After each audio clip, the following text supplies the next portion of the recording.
Sirens washed my fence in blue and red. While a teenager screamed, I was holding him hostage, all because I locked my own side gate. The HOA president pointed at my grass and called it a public path. The older cop reached over, flicked the latch, and the gate swung open with the quietest squeak, like it was embarrassed for all of us. That should have been the end, a basic latch lesson and a deep breath. But it was only the first domino in a long, messy line I never asked for. My name is Caleb Porter. My wife is Maya, and we moved to Silverbrook Hills on the west edge of Westford, Colorado, for quiet. Willow Shade, a skinny creek our retriever ranger, doing victory laps in the side yard after dinner. For 2 years, it was exactly that, the kind of peace you pay for with years of scrimping and a sore back from moving boxes. Then Denise Halbrook moved in across the cul-de-sac, became HOA president in record time, and her kid Jace discovered my side yard made a perfect ramp to the creek trail. Dirt bikes ripped new arcs into my fresh mulch. Ranger learned to flinch at the sound of throttles, and I walked over with neighborly patience to ask for basic respect. Denise gave me a smile that looked laminated and said, "Boys will be boys." Caleb nature belongs to everyone, and on her way back she murmured to Jace, "Keep using it. He'll back down. I'm not a yeller, I'm stubborn." I built a 4-foot cedar gate that matched our fence clean lines, shrouded hasp deadbolt, set into a rebar post, because wobbly is not in my vocabulary. The first time Jace hit the brakes at the sight of it, he rattled the boards, kicked the latch, then called 911 and told the operator he was trapped on a public path. 2 officers rolled up the older one. With mustache, Energy walked over, looked at the latch, reached and clicked. The gate yawned open like a sleepy cat. "This is how gates work, kid," he said. And I thought we would all laugh and move on. Instead, Denise went bright red and said, "You can't block community access." And the way she stared at me across the hedges felt like a forecast. A week later, the HOA letter hit. Unauthorized structure, $50 fine. So I brewed coffee and read the CCNRs like a lawyer who ran out of hobbies. Fences and gates allowed up to 6 feet wood, preferred consistent with property style. Mine was 4 feet cedar, a better team player than me. I sent a formal appeal with photos, quotes, certified mail because paper matters, and 2 weeks later, the appeal came back, denied with no reason at all. After that, the fines multiplied like weeds. Grass at 3.25 inches instead of $350. Trash bins visible at 5:58 p.m. On a day pickup ran late $50. Late fee stacked on top of the first notice 20th, a death by paper cuts. The worst part was the 10 p.m. patrols. Denise and Arnold Pike, her board buddy, with the lifted golf cart he named Clydesdale, creeping down the block with flashlights like they'd misplaced a crime. They lingered in front of our windows, whispering over clipboards. Maya pulled the footage from our doorbell and side cameras and built a folder called HOA, Evidence. We printed and pinned everything on a cork wall in my office. Dates, highlights, receipts. The kind of conspiracy board you see on TV, only stickier, because Maya loves double-sided tape. That wall changed me. You know what I mean? It gave my anger something to do besides burn. Then one night a drone floated above the fence, just sat there, peeking into our yard like a nosy mosquito with a camera. I wanted to swat it out of the sky. Yeah, that happened. But Maya put a hand on my arm and said, "That's the trap. Break it, and you're the vandal." She set up a DSLR on a tripod, locked in a timestamp overlay, and over 3 nights we logged altitude guesses and positions.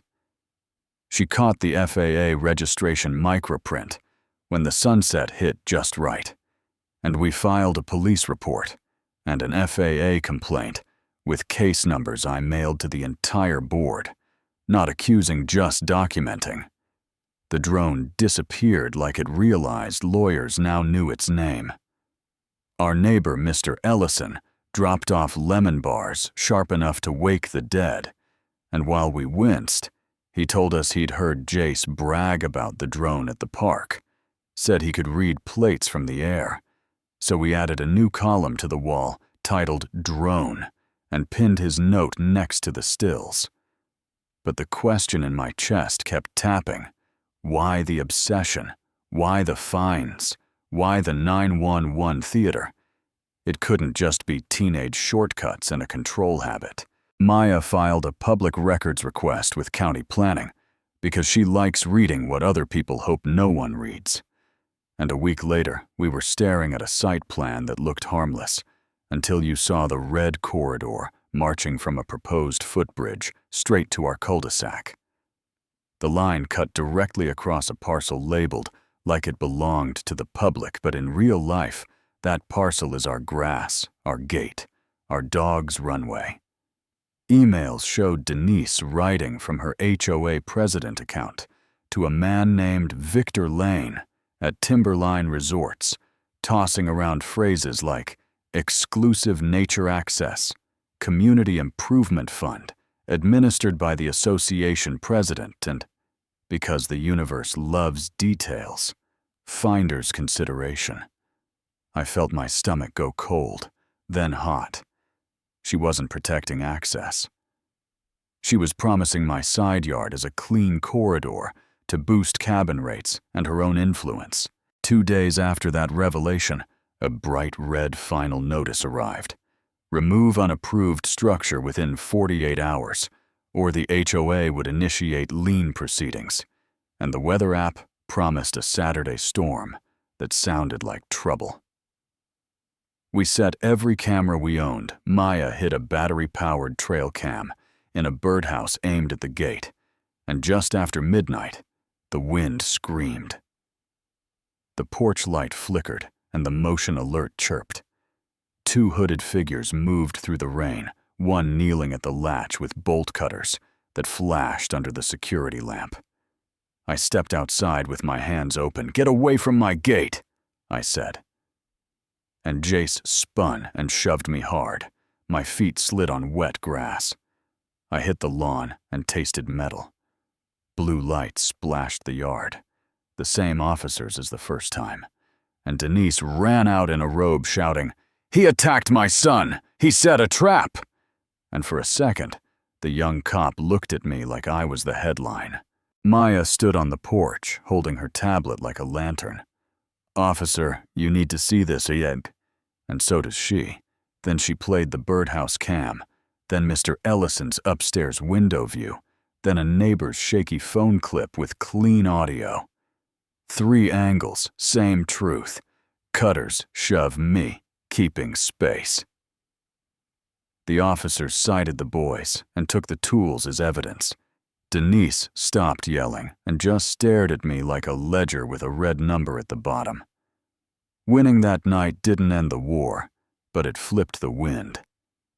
On Tuesday, we ran Operation Loud Cart because the HOA's nuisance rule says 55 dB after 10 p.m., and Arnold's cart hits blender in a barrel. We calibrated a city-grade meter Maya filmed from the upstairs office with a timestamp. Mr. Ellison casually took out recycling across the street. And at 10:17 p.m., the gauge popped 74. The next morning, I mailed a notarized complaint with video links to every board member's home, certified. And at the meeting, they fined their own president and her driver. It wasn't the money, it was the crack. The room where people whisper lost some of its echo. There's a clause on page 12 that lets any owner call a special meeting with 10% of signatures, so we printed a petition for a vote of no confidence in President Denise Halbrook and walked door to door. People told their stories, balloon colors not on an approved list, wine chimes, allegedly unharmonious trash can citations during snow, and in 48 hours, we had nearly a third of the neighborhood. The clubhouse filled like a courtroom. Denise tried to bury us in procedure, but the secretary kept confirming my objections, and the room, tired, wary, ready, wanted facts. We projected the gate photo beside the CC&R clause that allows gates up to 6 feet. We showed the collage of petty violations with dates. We played the night patrol, clips sweeping our windows. We showed the drone stills with the FAA registration crop and the report numbers. And then we rolled the storm night sequence from all 3 angles. You could feel the room's temperature drop and focus hard.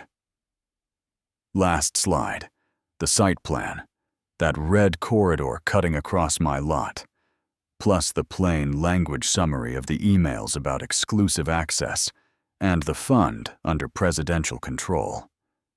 I set a new slide bolt latch on the table and clicked it closed, then open. A gate is not a public road. I said it opens and closes. It's not an obstruction just because a shortcut is convenient. 3 motions followed: rescind and refund my fine censure for abuse of power, vote of no confidence to remove her as president. The first 2 passed fast. The third took a count twice and came back the same both times. Motion passes. Gavel tap. That's where I stopped the story in my head. At the exact second, the power she misused winked out. A week later, an envelope from the city showed up. Someone filed a complaint claiming my gate blocked historical access. Mediation required. And we walked into that beige room with our survey, our deed, with no easement, our photos, and the same little latch.